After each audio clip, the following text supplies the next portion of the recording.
네, 그럼 두 번째 세션 시작하도록 하겠습니다. 네, 소개해드리겠습니다. 안녕하십니까? 저는 두 번째 세션 사회를 맡은 전남대학교 교수 전하람입니다. 반갑습니다.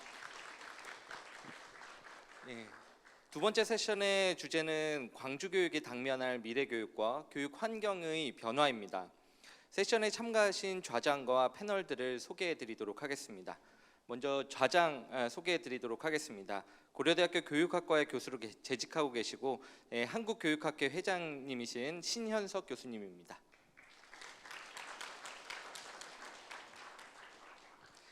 다음으로 전남대학교 특수교육학부 교수로 재직하고 계신 이두휴 한국교육사회학회 회장님이십니다.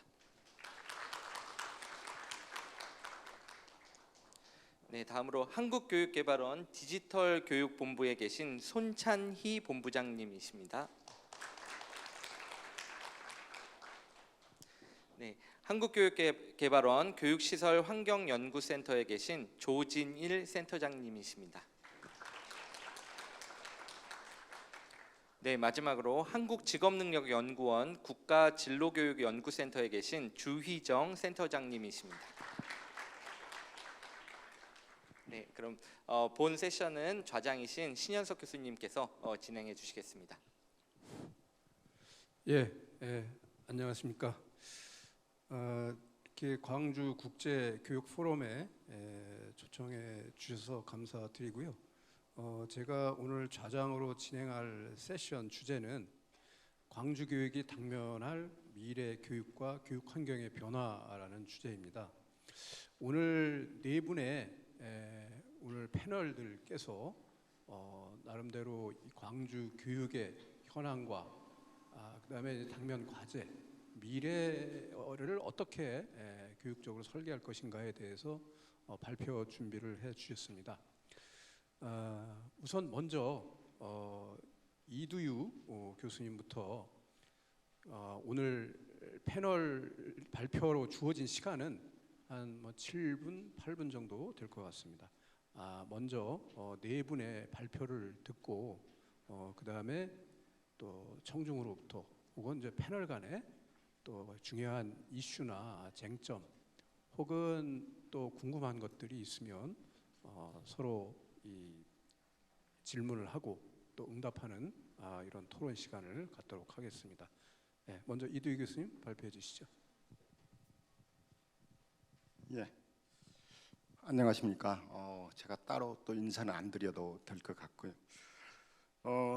제가 오늘 사실은 맡은 주제에 무슨 말씀을 드려야 될까라는 생각을 했는데 이제 원고를 작성을 하면서 제가 크게 두 가지 정도 말씀을 드리면 되지 않을까라는 생각을 했습니다. 전적으로 아시는 것처럼 미래 교육 방향이 어떻게 될까라는 부분에 대해서 사실 미래를 저희가 어떻게 알겠어요? 미래를 모르는 건데 지금 여러 이제 분야에서 나오는 이야기는 지금 같은 방식으로 안 된다라는 거고 그런 측면에서 이제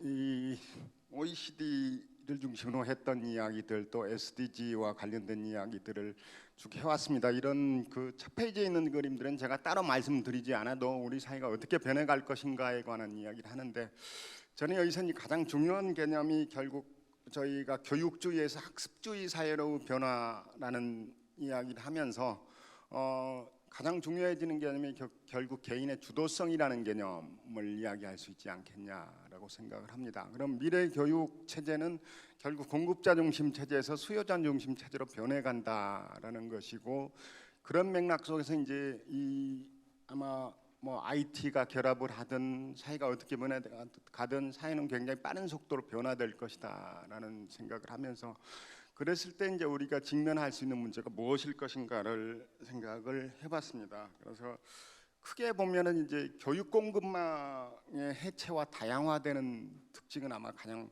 큰 특징으로 저는 찾아볼 수 있지 않을까라고 생각을 합니다. 그 동안에는 교육 공급자가 학교였고 공교육기관이라는 개념에 있었다면 이제 교육 공급자가 다양해질 수밖에 없지 않겠느냐. 예를 들면 우리가 인터넷을 통해서 또는 AI를 통해서 여러 가지 방식으로 교육 서비스가 공급되는 그래서 아마 학교의 뭐 해체 또는 학교의 위기 뭐 이런 그동안 학교가 가지고 있는 비중들이 줄어들 수밖에 없는 상황에 오게 될 것이다라는 생각을 합니다.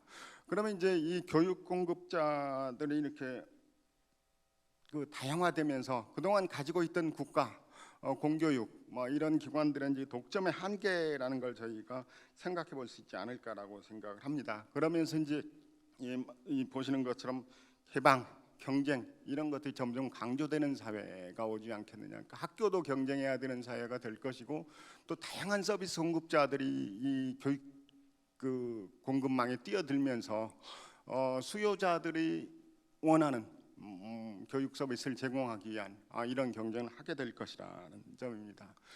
그다음에 이제 학습도 개별화되는 것을 전형적인 저희가 이제 특징으로 찾아볼 수 있을 것 같습니다. 그동안은 교육이라는 게 이렇게 집 공간이라든가 이런 개념들이 가지고 있으면 이 공간이 이제 다양한 방식으로 재구조화될 것이고 학습의 장이 꼭 학교 뭐 우리가 흔히 가지고 있던 그런 공간의 의미에서 벗어나는 이런 형태로 이루어질 수 있다. 그러면 학습이 시간과 장소를 떠나 다양한 형태로 개별화되는 이런 현상들을 생각해 볼 수 있을 것 같고요. 그다음에 이제 세 번째는 그 오늘 이제 제가 드리고 싶은 말씀은 여기에 있습니다. 이런 변화가 가지고 있는 양면성들이 무엇일까라는 생각을 한번 해볼 필요가 있지 않을까. 그래서 다양성과 다원화의 이면에는 무엇이 있을 것인가라는 것이죠. 예를 들면 자본의 영향력이 확대된다라든가. 결국 이 다양성, 이 다원화되는 사회에서 가장 중요한 건 이 제공되는 서비스를 어떻게 우리가 접근할 수 있는가라는 문제가 제기가 될 것 같습니다. 그래서 예를 들면 고품질의 이제 교육 서비스가 제공되어지면 그동안은 국가가 이걸 공공재로 공급해 왔다면 이제 이게 자꾸 국가가 통제할 수 없는 부분 존재를 하는 것이고 이 부분에서 결국 이 다양성을 이라는 서비스를 살 수 있는 사람과 살 수 없는 사람들이 존재하지 않겠느냐라는 면에서 이 격차의 문제가 굉장히 중요한 영역으로 갈 것이다. 그다음에 이제 개별화의 이면도 마찬가지예요. 개별화는 내가 원하는 걸 선택해 갈 수 있는 거지만 결국 선택할 수 있는 힘은 우리가 흔히 말하는 다양한 형태의 이 경제 자본뿐 아니라 사회적 자본, 문화적 자본 이런 것들에 의해서 개별화의 패턴이 달라질 수밖에 없다라는 점이지요. 그런 면에서 사실은 제기될 수 있는 가장 이제 중요한 이슈가 결국 격차의 문제지 않겠냐라는 겁니다. 그래서 저는 이 속에 이 성장하는 격차의 이제 커지는 격차의 문제를 그동안 가지고 있던 것들은 우리가 국가가 어떻게 할 수 있는 부분들이 존재를 했었다. 그동안의 공교육 시스템에서는 이런 것들을 어떻게 해결할 것인가라는 게 이제 중요한 이슈로 등장을 하게 되지 않겠냐라는 생각을 합니다. 그런 면에서 이제 SDG라는 개념을 우리가 다시 한번 생각해 볼 필요가 있다는 게 이제 광주 교육이 하나 가져야 될 생각인 것 같고요.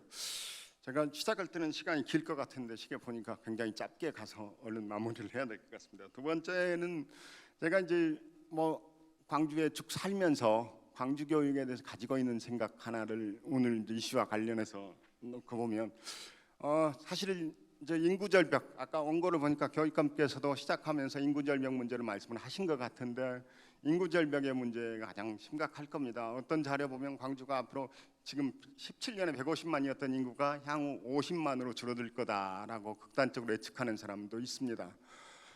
이런 상황이 이제 특히 광주 같은 경우는 그 광주 교육의 특징을 저는 쭉 광주에서 지켜보면서 두 가지 현상을 생각을 합니다. 하나는 광주가 80년대에 같은 인재를 키웁시다 캠페인을 했고 그 다음엔 실력 광주라는 걸 가지고 왔는데 그 이면 한번 생각해보자. 인재를 키우고 실력을 기르는 건 중요한데 그래서 어떻게 할 것인가라는 질문에서 저는 한번 생각해 볼 필요가 있다라고 봅니다. 그래서 이제 결국 우리가 SDG 이야기를 하면 교육만 바라보는 교육이 아니라 지역의 문제를 한번 생각해 볼 필요가 있지 않겠냐. 제가 시간이 쫓기다 보니까 그냥 막 넘어가요. 지역이라는 문제를 한번 생각해 이제 SDG 11번 과제가 사실은 지역과 연계한 즉 지속 가능한 도시와 인간 거주를 위한 이 문제가 굉장히 중요한 이슈로 우리가 앞으로 광주 교육이 고민해야 되지 않겠냐라고 생각을 합니다. 그동안 광주는 사실은 인재를 키웁시다 캠페인의 대표적인 형태가 과거에 남도 학숙 지어서 광주에 있는 아이들 전부 서울로 유학 보내는 프로그램을 시작했었고, 이제 정작 사실은 그런 것들을 통해서 지역에 그 사람들이 돌아와서 살 수 있는, 그래서 광주가 지속적으로 발전할 수 있는 것들을 고민했어야 하는 그런 것들을 고민하지 못했다라는 점입니다. 그런데 이제 고민이 그런 거겠지요.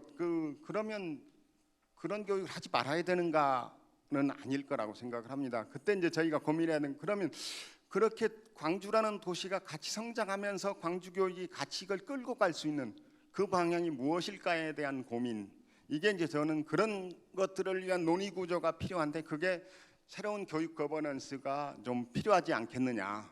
그동안 관주도 내지는 뭐 정책 결정자 중심으로 끌고 갔었다면, 이제 지역과 함께, 주민과 함께, 그리고 지역 시민과 함께 지역을 생존시키면서 광주교육이 나갈 수 있는 방향이 무엇인가에 대한 이런 고민, 이런 논의가 있어야 되지 않을까라는 생각을 해봤습니다. 아마 시간이 거의 다 돼가는 것 같아서 제가 이쯤에서 마무리를 하도록 하겠습니다.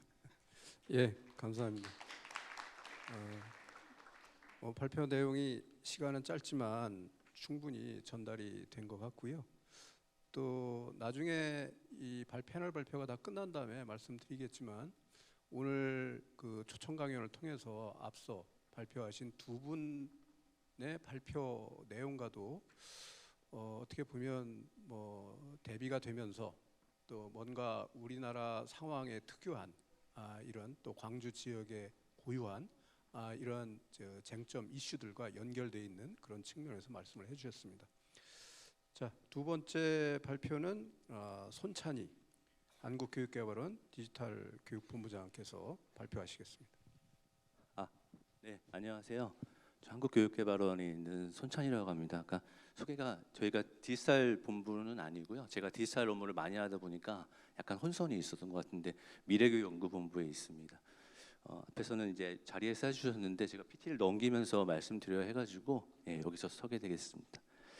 네, 오늘 광주교육을 위한 제언이라고 했는데, 제가 사실은 이걸 준비하면서 저희 한국교육개발원은 이제 국책연구기관이다 보니까 지역의 문제를 다루기는 하지만 각 시도교육청 단위 혹은 지역에 있는 어떤 세심한 어떤 현안이나 이런 부분에 대해서는 좀 저희가 많이 알지 못했다라는 생각을 좀 하게 됐습니다. 그래서 이 패널 발표에 대한 요청을 받고 나서 광주 교육이 당면한 문제가 무엇인가라는 부분을 찾기가 되게 쉽지 않았는데요. 제가 이제 좀 찾아보니까 마침 광주 교육 중기 발전 계획을 아마 교육감님 취임하시면서 2013년부터 26년까지 발표를 좀 하셨더라고요. 그래서 그 내용을 보면서 뭐 보완이라기보다는 제가 전체적인 내용을 보면서 좀 이 부분은 좀 강조되면 좋겠다, 이런 차원에서 한 두 가지 키워드가 있습니다. 그 부분을 말씀드리도록 하겠습니다. 이미 뭐 광주교육에서의 요구와 방향 부분은 지금 중기 발전 계획을 보게 되면 그 지금 발췌한 내용인데요. 지금 이렇게 다 표현이 되어 있습니다. 그래서 뭐 패러다임의 전환이라든지 뭐 4차 산업혁명 시대에 대한 얘기, 사회 구조의 변화, 그리고 요구 차원에서는 지금 보시는 대로 학생의 다양한 실력 향상과 학생 개별 맞춤형 진로 진학 교육이라는 것이 가장 두드러지게 지역에서 가장 중요한 요구 사항이라고 지금 보여집니다. 네, 그래서 광주 교육을 그 문서에서 보게 되면요. 네. 뭐 다른 정부도 그렇고 교육부도 그렇고 지역에서도 모두 다 단 한 명의 아이도 포기하지 않는 교육이 다 캐치프레이즈처럼 삼고 있는데요. 그런 차원에서 광주 교육은 그런 내용에서 다양성, 책임, 미래, 공정, 상생에 대한 부분을 강조를 하고 계시더라고요. 그래서 전체적인 내용을 보면 다양성 교육, 공정 교육, 상생 교육, 책임 교육, 미래 교육을 얘기를 하고 계십니다. 그 내용을 보게 됐을 때 상당히 체계적으로 계획을 잡고 계셔서 전반적으로는 뭐 덧붙일 말이 무엇일까, 이런 고민을 더 하게 됐습니다. 네, 제가 오늘 드릴 말씀은 두 가지입니다. 두 가지. 네, 이미 뭐 완전히 새로운 얘기는 아닐 거고요. 저는 자기의 지능과 성장형 사고 방식에 대한 얘기를 좀 드리려고 합니다. 그래서 앞에서 지금 제시하시고 계신 이런 광주 교육의 방향과 관련해서 이 두 가지 키워드들, 개념 이런 부분이 좀 강조되고 밑바탕에 깔리면 어떨까, 이런 생각을 해보게 됐습니다. 네, 자기의 지능과 성장 사고 방식에 대한 얘기를 좀 말씀을 드리려고 합니다. 자기의 지능은 이미 뭐 우리가 다중지능이라고 했을 때 이거는 되게 오래된 얘기죠. 그래서 이미 알고 계실 겁니다. 그래서 그 대인 인터퍼스널 말고 인트라퍼스널이라고 표현이 되고 있는데요. 자기 성찰 능력이라고 얘기됩니다. 이 부분은 제가 이 키워드로 두 개를 이제 말씀드린 이유는 제가 지금 하고 있는 일과 관련해서도 그 디지털 교육 관련해서 얘기할 때도 학생이 자기 이해, 교사의 학생 이해, 학부모의 자녀 이해 이런 측면이 맞춤형 교육도 그렇고 중요하게 대두가 됩니다. 그런 차원에서 제 머리에 이렇게 생각이 나게 됐고요. 그런 차원에서 자기의 지능이라는 부분이 정말 중요하다. 이 자기의 지능, 자기애라는 부분은 비단 자기애에서 끝나는 것이 아니라 공감, 타인 이해 그리고 지금 광주교육에서 키워드로 삼고 있는 상생과 연관이 된다고 보여집니다. 그래서 자기 이해부터 출발을 해야 된다는 그런 차원에서 좀 강조할 부분이라고 보여집니다. 아마 그 계획에서는 맥락적으로는 그 부분을 분명히 담고 있고 다루실 거라고 보여지지만 그런 부분이 좀 강조되면 어떨까라는 생각 차원에서 말씀을 드리게 됐습니다. 그리고 또 한 가지는 성장형 사고 방식입니다. 네, 이 부분도 뭐 여러 뭐 연구도 그렇고요, 여러 정책을 얘기할 때 많이 나오는 그런 단어입니다. 그래서 우리가 성장형 사고를 그로스 마인드셋이라고 할 때 반대가 이제 픽스되어 있다라는 표현을 하게 되는데요. 네, 말 그대로 성장할 수 있다라는 믿음이겠죠. 네, 내가 지금 갖고 있는 지능과 역량과 이런 것들이 정체된 것이 아니라 내가 어떻게 마음 먹고 하냐에 따라서 발달할 수 있다는 그런 사고 방식, 개념, 관념입니다. 그래서 이런 부분들이 우리가 지금 중요한 요소로 볼 수 있겠는데요. 교육적 맥락에서도 이런 부분 성장형 그 사고 방식이 이제 우리가 학생들이 이런 사고 방식을 갖게 됐을 때 자신이 먼저 자신에 대한 존중감이라든지 이런 차원에서 형성이 되고 그걸 통해서 각자의 뭐 수준은 차이는 있겠지만 정체되지 않고 그 수준을 자기가 갖고 있는 수준 에서 조금 더 나아가려는 그런 노력을 한다는 차원에서는 되게 중요한 요소라고 생각이 듭니다. 이 부분은 이제 제가 좀 AI에 대한 얘기라고 좀 연결시킬 수가 있겠는데요. 우리 지금 AI 뭐 디지털 교과서도 얘기하면서 AI에 대한 교육적 활용에서 항상 뭐 윤리적인 부분도 얘기를 하게 되겠고 뭐 종속성이라든지 어떤 그 노동에 대한 대체 이런 것들을 우리가 고민을 하게 되는데요. 상대적으로 그 고정된 사고 방식을 갖고 있는 쪽에서는 AI에 대한 종속성 이 부분은 결국에는 AI보다 내가 더 나아갈 수 없다는 차원에서 어떻게 보면 나중에 사회에 나갔을 때 그들이 갖게 되는 어떤 노동시장에서의 위치가 AI에 대체될 수 있는 그런 직종에 머무를 수 있다는 그런 한계의식에 대한 얘기를 할 수 있겠습니다. 반대적으로 성장형 사고방식은 AI를 오히려 이해하고 이용하려는 그런 사고방식의 전환을 통해서 그러니까 인간과 AI가 상호작용해서 협업을 하고요. 또 AI를 이용해서 어떤 인간의 생산성이나 사고를 늘리는 그런 쪽으로 활용할 수 있다는 차원에서 중요한 요소라고 생각을 하고 있습니다. 네. 그래서 좀 정리를 해보면요. 학생 이해를 기반으로 하는 맞춤형 교육을 통해 학생 삶에서의 지속적인 성장을 지원한다. 전체적인 광주 교육의 방향에도 그것이 녹아 들어가 있다고 분명히 보여집니다. 하지만 이 부분을 다시 한번 강조하면 어떨까라는 생각이 들고요. 앞에서 말씀드린 대로 학생의 자기 이해, 자기 이해가 결국에는 상생이라는 측면과 연결되는 측면을 말씀드렸는데요. 학생의 자기 이해는 그걸로 끝나는 것이 아니라 교사의 학생 이해가 또 있어야겠죠. 학생만의 이해로는 끝나지 않으니까요. 그 다음에 학부모에 대한 학부모의 자녀 이해 부분도 중요할 거라고 보여집니다. 이런 것들이 같이 이어졌을 때 학생 개별 맞춤형 교육, 그 다음에 성장 마인드셋의 형성이 이루어지고 그것을 통해서 광주 교육이 추구하고 있는 이 5가지 영역에 대한 부분이 보다 더 좀 효과를 발휘하지 않을까 이런 생각을 해보게 됩니다. 그래서 학생의 지속적인 성장과 학생의 삶을 위한 교육 차원에서 광주 교육이 나아가게 되는 그런 바람을 좀 말씀을 드리도록 하겠습니다.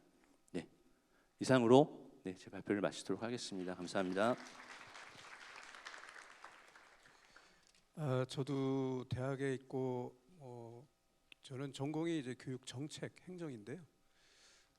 연구를 이렇게 하다 보면 이게 현실과 그다음에 이제 우리가 연구하고 이론적으로 우리가 지식을 베푸는 것 간에 어떤 갭을 이제 많이 느끼게 되는데요. 아까 최익선 교수님 발표에서 나리지와 액션의 그 간극을 어떻게 메꿀 것이냐, 이런 부분에 대해서 말씀을 하셨는데, 이따가 오늘 좋은 발표해 주셨는데 상당히 연구와 이론을 통해서 현실을 바라보는 것과, 여기 많은 계시는 분들이 현재 교원들이실 텐데 직접 학교 현장에서 학생들을 가르치면서 교육의 중요한 연구와 미래를 얘기하는 이러한 논의들이 좀 뭐랄까요, 간극 갭을 차이를 좀 느끼지 않을까라는 그런 생각도 해봅니다. 아무튼 나중에 시간이 좀 주어지면 우리 플로어에서 오늘 패널 발표하신 분들에 대해서 궁금한 점, 여러분들이 존재하는 이런 실천 현장에서 궁금한 이런 부분들에 대해서 질문을 해주시면 좋을 것 같습니다. 자, 다음 세 번째 발표 들어가겠습니다. 조진일 한국교육개발원 교육시설 환경연구센터장께서 발표하시겠습니다. 네, 안녕하세요. 교육개발원에 근무하는 조진일이라고 합니다. 사실 저는 강주를 잘 모르는데 여하튼 기분이 좋은 것 같습니다. 일단 주제도 좋고 회의정도 좋고, 또 저는 서울에서 SRT 타고 왔는데 그 앞에 떡갈비 굉장히 맛있게 먹고 왔습니다. 저는 오늘 공간에 대한 얘기를 할 텐데요. 제 베이스는 이제 어쨌든 학교 건축을 전공을 했습니다. 그래서 이제 건축이 베이스를 가지고 있고요. 그래서 이제 교육감님도 중간중간에 공간에 대한 얘기를 한 두세 번 언급했는데, 저는 이제 강주를 위해서 공간에 대해서 과연 강주 교육을 공간이 바꿀 수 있을까라는 질문에는 정확하게 이제 답은 드리고 갈 겁니다.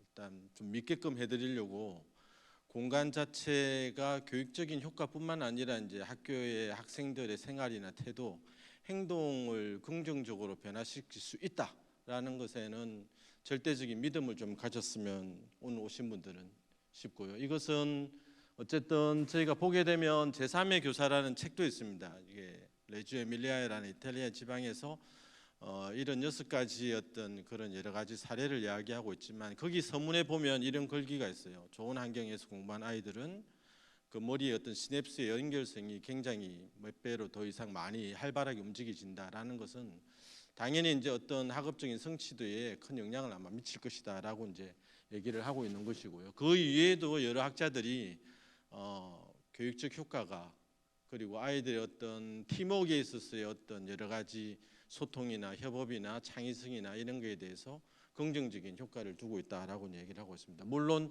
성적에도 어쨌든 어떠한 조사 도구와 방법을 썼는지는 잘 모르겠습니다만, 여하튼 읽기나 쓰기 이런 거에 있어서도 5에서 17% 정도 성적이 올라간다라는 논문도 있고요. 성적뿐만 아니라 정의적인 태도에 있어서도 여러 가지 보게 되면 애교심이나 자존감이나 그리고 따돌림이나 여러 가지 진학 비율이나 이런 거에 있어서도 긍정적인 효과가 있다라는 것들이 많이 밝혀진 것들이 있습니다. 그래서 개발원에서도 최근에 저희가 이제 공간 혁신 사업을 통해서 학교 현장이 조금씩 바뀌어가고 있는데요. 이런 것들에 있어서 이제 바꾼 학교와 바꾸지 않은 학교 아직까지 간의 어떤 학생과 교사 간의 어떤 인식에 대한 저희가 이제 서베이를 통해서 조사한 결과에 있어서도 공간을 좀 혁신적으로 좀 조성한 것에 저희가 여러 가지 얘기를 합니다만, 공간도 창의적인 공간, 혁신적인 공간을 이렇게 얘기를 하고 있거든요. 말은 다 좋은데 실질적으로 창의적인 공간이 무엇인가, 그리고 혁신적인 공간이 무엇인가 이렇게 설명을 해달라 그러면 굉장히 설명하기 어려울 수 있습니다. 그래서 제가 생각하는 이해를 쉽게 하는 방법은 크리에이티비티 스페이스는 큐리어스 스페이스라고 생각했으면 훨씬 좋아요. 그러니까 아이들이 호기심을 느낄 수 있는 공간이 창의적인 공간이라고 생각하시면 훨씬 더 현장에서 좀 수월하게 이야기가 쉽고, 이노베이티브 스페이스, 혁신적인 공간도 인터레스팅 스페이스라고 좀 생각하시면 아이들이 재미있고 흥미를 느낄 수 있는 공간이라면 혁신적인 공간이다라고 생각을 하시면 조금 현장에서는 이해하기 수월하실 수 있습니다. 그래서 이렇게 좀 이해를 해주시면 좋을 것 같고, 강주 교육을 위해서 제가 이제 제안드리는 방법이, 첫 번째는 기본에 충실하자는 얘기인데, 어떠한 정책을 입히든지 간에 기본에 충실하면 그 정책이 사회 요구나 교육감이 바뀔 때나 학교장이 바뀔 때라 하더라도 수월하게 성공적으로 교육 현장을 이게 유지할 수 있습니다. 그래서 이 기본에 네 가지가 있는데 이 네 가지 중에서 가장 중요한 것이 교육감의 가치가 아니라 단위 학교가 가지고야 있어야 할 가치를 얘기하는 겁니다. 그러니까 교육감님이 정책을 발표했다 하더라도 다 그냥 선언적으로 다 따라야 된다라는 것보다는 그 정책의 테두리 안에서 우리 학교 여건에 맞는 가치를 재구조화하고 재설정해야 된다라는 것이 굉장히 중요합니다. 다른 사람이 입었을 때는 이쁘고 예뻤지만 내가 입었을 때는 그렇지 않을 수 있어요. 그렇기 때문에 자기 옷에 맞는 색깔과 이 사이즈를 구해야 된다라는 것. 그게 이제 이 학교만의 우리 학교만의 가치고요. 학교 구성원이 다 다릅니다. 자녀의 학습 태도나 어떤 생활 태도도 다르고 소득 수준도 다 다릅니다.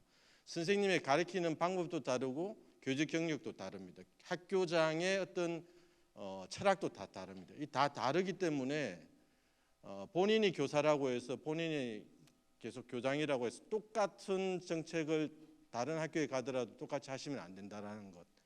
사용자 구성원에 따라서 그 요구 사항이 다 다르기 때문에 그 요구 사항을 좀 만족해야 된다라는 것.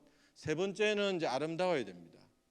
아이들이 다 다르기 때문에 정신적인 연령도 다르고 신체적인 연령도 다 다르기 때문에 이 아름다움을 추구하는 것. 네 번째는 이제 환경인데 물리적인 환경뿐만 아니라 사회 인문적인 환경도 우리가 중시. 이 네 가지만 잘 기본적인 충실하고 나머지 정책을 입히면 무조건 성공한다. 그렇게 조금 생각해 주시면 좋을 것 같고, 두 번째는 어쨌든 강주에 왔으니까 제가 팁을 하나 드리고 가야 돼가지고 국가에서 내려준 교육 과정을 시도 교육감이 바꾸고 그 다음에 교육청장이 바꾼 다음에 학교위원장이 자율권을 줘서 교육 과정을 우리가 매년 3월 달에 내는 학교 교육 계획서에 바꾸죠. 우리 학교에 맞도록. 그거에 맞도록 교장 선생님은 학교 운영 방식을 어떻게 할 것인가 고민해야 되고 교사들은 어떻게 가르칠 거라는 것을 고민을 해야 됩니다. 이게 이제 우리 학교만의 교육계획 3요소인데 이거에다가 이제 우리 아이들이 다니는 우리 아이와 옆에 학교 아이는 틀려요. 그러니까 이 학교 우리 학교 다니는 아이들의 특성이 어떤 건가를 고려해서 좀 잘 녹여 넣는 이 작업이 굉장히 중요합니다. 그런 이유가 학교 공간이라는 거는 결국은 건축은 삶을 담는 그릇이라고 하면 학교 공간은 학교 구성원의 삶을 담는 그릇인데 학교 구성원의 삶은 교수자는 교수의 삶이고 학생은 학습의 삶이 있어요. 그러니까 교수 학습의 삶을 담는 그릇으로 만들면 우리는 성공한다라는 거고요. 그래서 똑같은 평면이지만 어떻게 운영하느냐에 따라서 여러 가지로 할 수 있다라는 여러 가지 유연한 학교 건축이 굉장히 필요하다라는 거고요. 이왕 온 김에 제가 이제 강주는 생각해 보면 제가 기차 타고 오면서 생각나는 단어는 계속 되새긴 게 민주밖에 생각이 잘 안 났어요. 그러니까 그런 것들은 여기 지역의 어떤 특색으로 굉장히 아이덴티티가 높게 평가될 거라고 생각이 됩니다. 그렇다면 민주라고 하면 공간과 연결됐을 때는 아마 쉽게 생각한다는 것은 광장이 떠오를 거고 광장이라는 것은 한국으로 얘기하면 마당을 얘기하는 거고 마당에서 이루어지는 것은 대부분 소통과 협업이에요.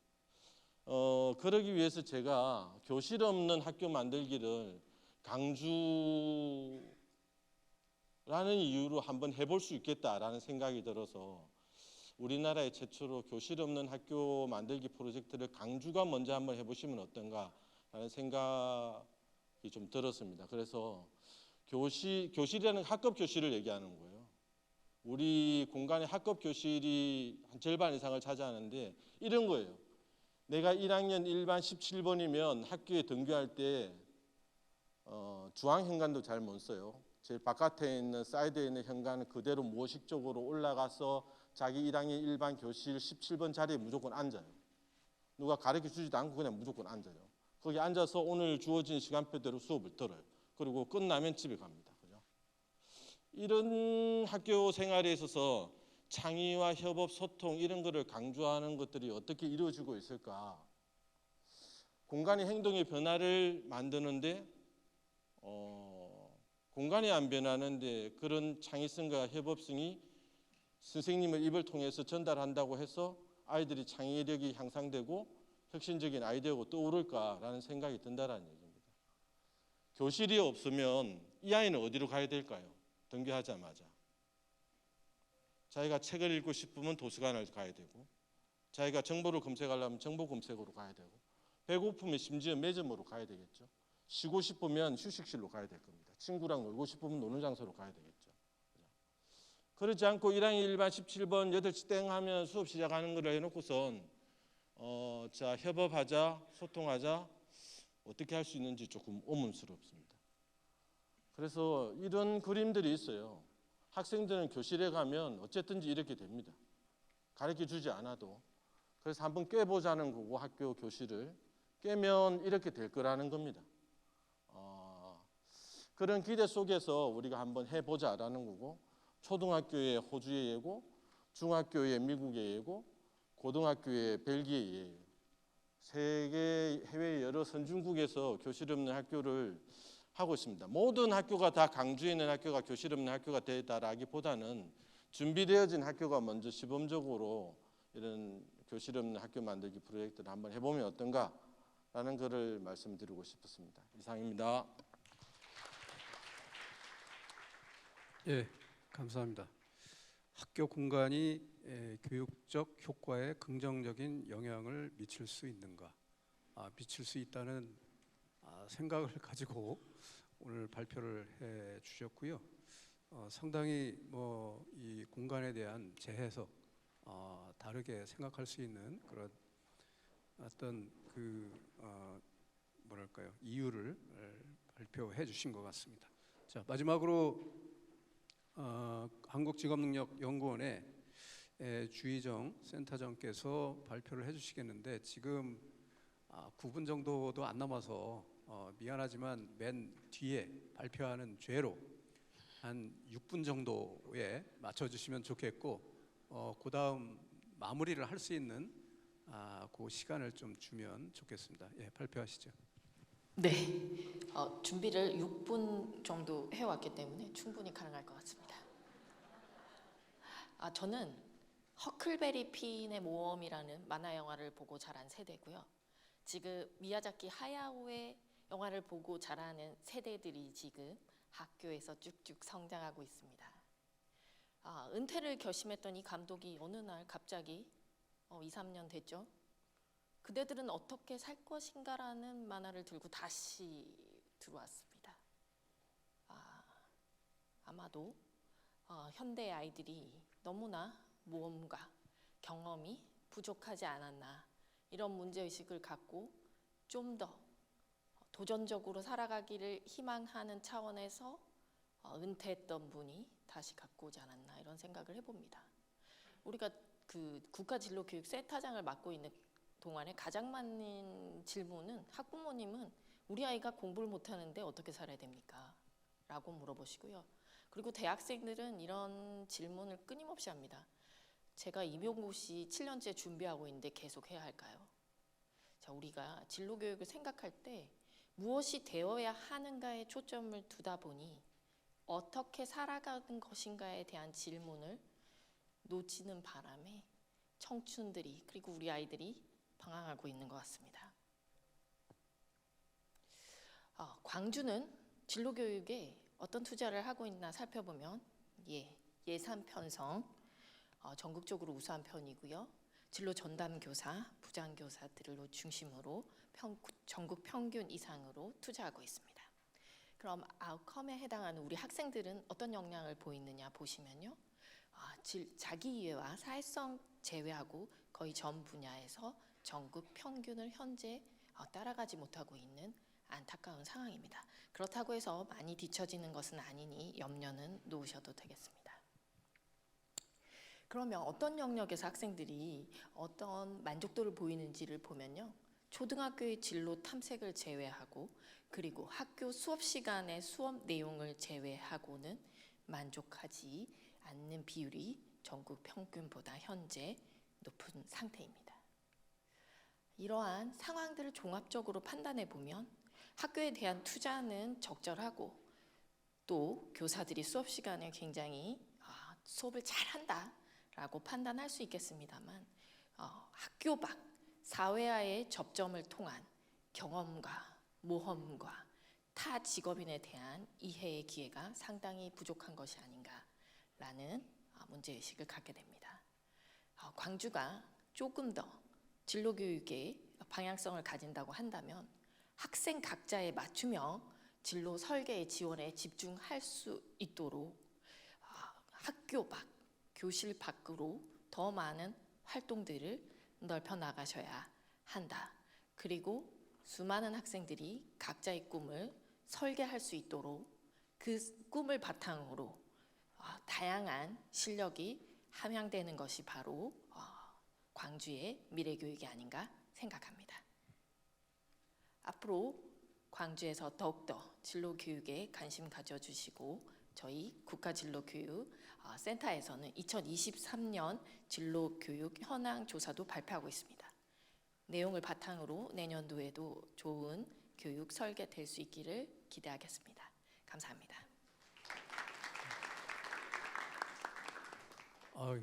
네 분 중에 발표 제일 잘한 것 같아요. 짧고 임팩트 있게 필요한 말만 했습니다. 자, 오늘 정리하도록 하겠습니다. 다시 한번 간략하게 오늘 제가 초청 강연도 2분 발표하신 거 제가 들었고요. 오늘 패널 4분 발표한 거 다 들었습니다.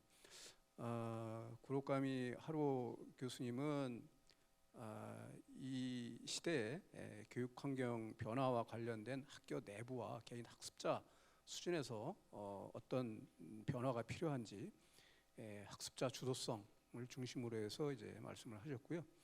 최익선 교수님은 이런 교육 환경의 변화 시대에 Socially Responsible Educational Research, 그러니까 이 사회적 맥락 속에서 이 교육 연구의 지향점, 이것이 상당히 현실과의 갭, 이런 부분에 대해서 말씀을 해주셨고, 그 갭을 메우기 위해서는 어떻게 접근을 해야 되는지에 대한 아주 귀중한 말씀 해주셨습니다.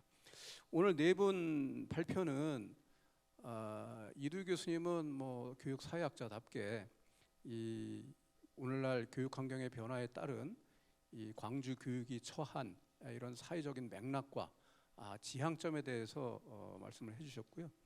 그다음에 손찬희 박사께서는 주로 이제 학교 교육에서 학습자에게 필요한 이러한 능력과 필요한 부분에 대해서 말씀을 해주셨습니다. 조진일 박사께서는 학교 공간에서 공간의 변화가 이 교육적 효과를 창출할 수 있는 그런 점들이 우리 광주 교육에서 어떻게 적용할 수 있을까, 이런 부분에 대해서 말씀해 주셨고요. 주희정 박사께서는 진로교육 차원에서 광주 진로교육의 현황과 어떤 준비가 필요한지에 대해서 말씀을 해주셨습니다. 이렇게 간략하게 요약을 할 수 있을 것 같고요. 중요한 거는 오늘 이 4분 패널 발표에 대해서 각각의 이 포커스가 조금씩 이렇게 차이가 있고, 그것은 견해가 다르다기보다는 주로 초점을 말씀하신 부분이 좀 이렇게 이제 구별이 된다는 그런 이야기인데요. 오늘 현장에 참여하신 우리 학교 선생님들 많이 오셨고, 또 학생들도 왔을 것 같은데요. 오늘 관련해서 광주교육과 관련해서 질문도 좋고요. 혹은 오늘 발표하신 내용에 대해서 조금 더 이해가 필요하다고 이렇게 생각하시는 부분이 있으면 손들고 한두 분 정도 이제 질문을 받을 수 있을 것 같습니다. 손들고 질문을 해주시면 좋겠습니다.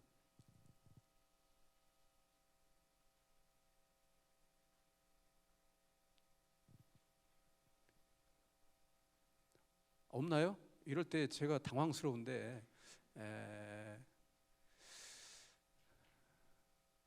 우리 저기 고인자 원장님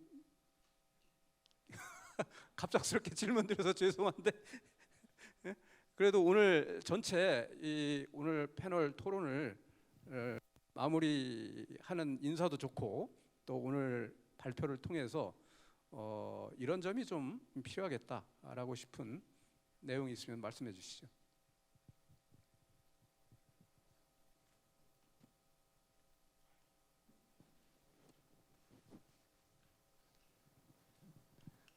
마이크 이게 체킹하는 사이에 벌써 한 30초가 지났어요.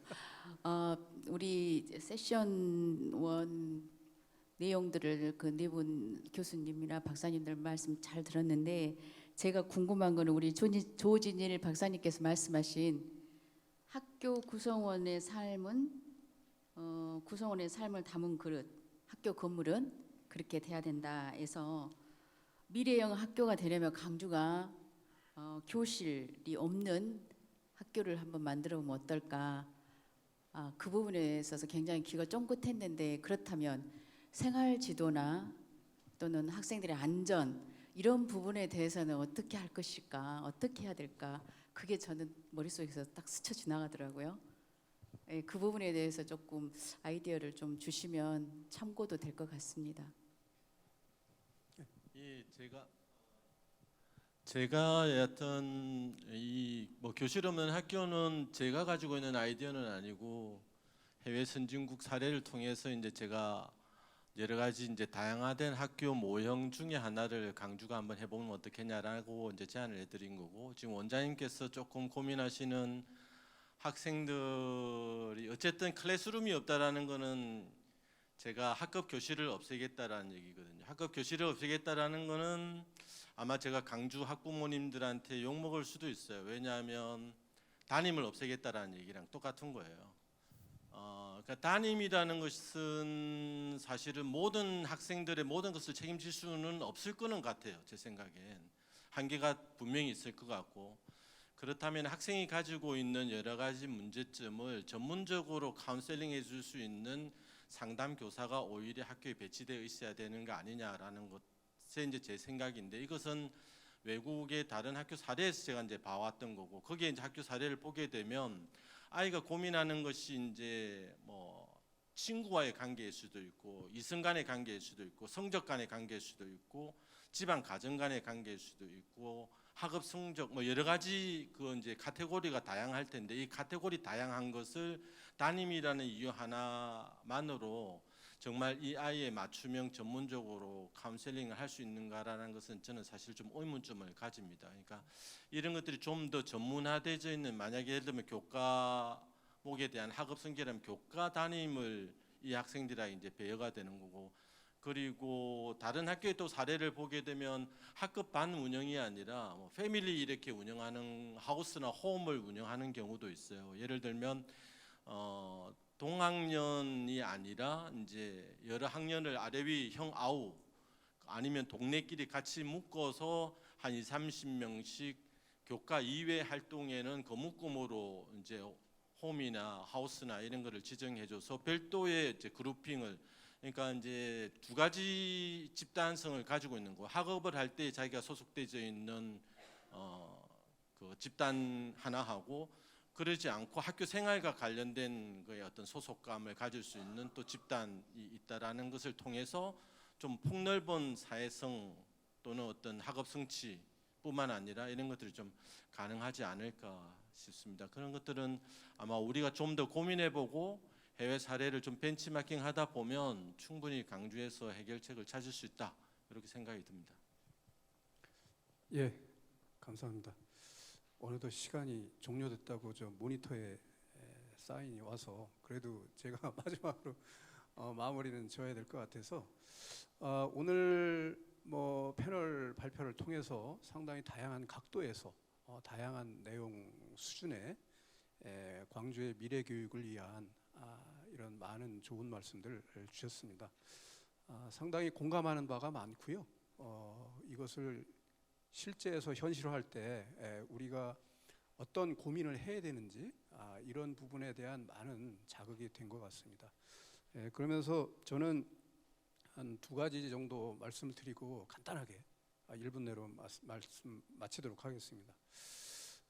전반적으로 교육 환경의 변화에 우리 학교가, 교육이, 우리 인간이 어떻게 적응해야 되는가라고 하는 부분에 대한 논의가 진행이 되다 보니까 AI 미래 기술과 관련된 부분이 이것을 우리가 어떻게 교육적인 장면에서 학생들이 학습하게 하고 교수 방법에 적용을 할 수 있을까 하는 이런 주로 이제 테크놀로지와 관련된 부분에서 제한된 지역, 제한된 공간에서 어떻게 습득을 하게 할 것인가라고 하는 쪽에 초점이 너무 맞춰져 있는 게 아닌가라고 하는 그런 논의의 어떤 한계랄까요?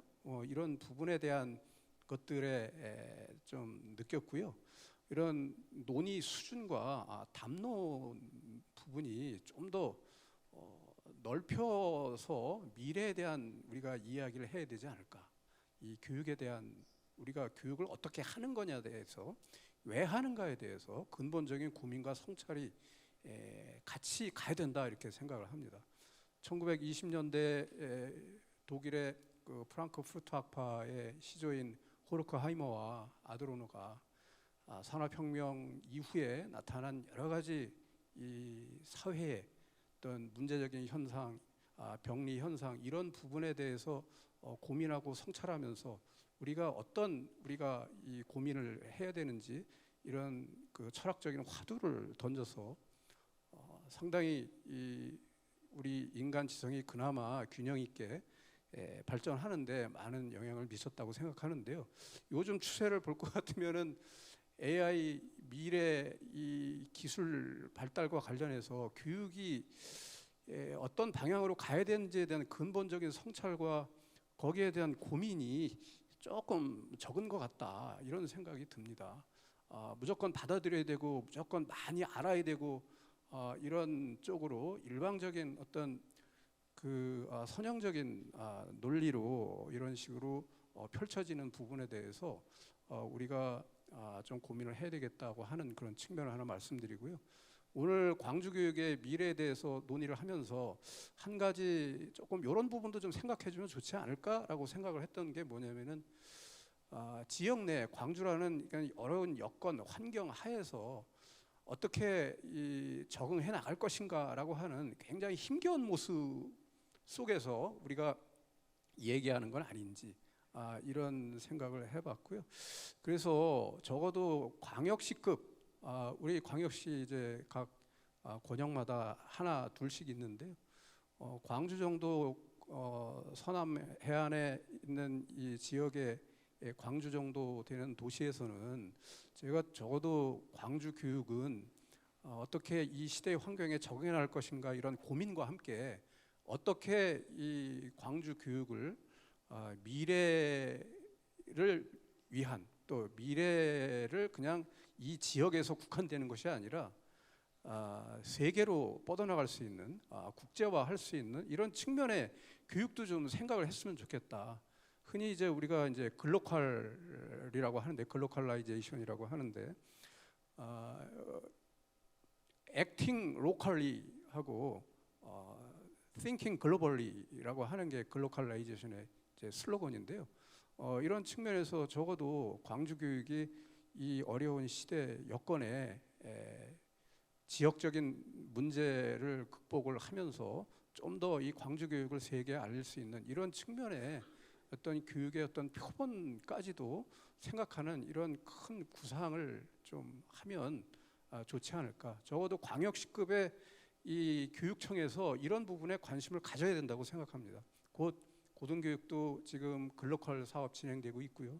또 라이즈 사업을 통해서 지역을 활성화시키기 위한 이 교육 관산학 이런 그 연계 체제가 강조되고 있는데 우리 학교 교육을 담당하는 교육청도 이 부분을 적어도 제가 볼 때는 수용하고 거기에 맞춘 대응하는 그런 모습을 보여줘야 된다고 생각을 합니다. 그런 측면에서 조금 더 우리의 시야와 눈을 좀 확장했으면 좋지 않을까라는 생각을 하면서 이것으로 오늘 패널 토론을 마치도록 하겠습니다. 예, 경청해 주셔서 감사합니다. 네, 고맙습니다. 네, 그러면 바로 이어서 세션 3을